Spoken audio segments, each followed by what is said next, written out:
But Tom Stricken 06, quick video. So I'm underneath my 2016 Kia Sorento, brand new car.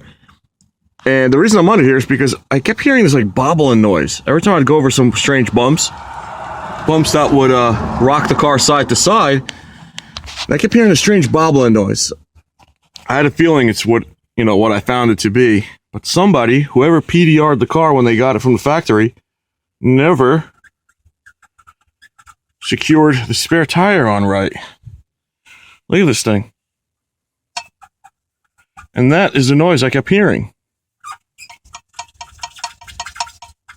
So I just got to go up and tighten that up.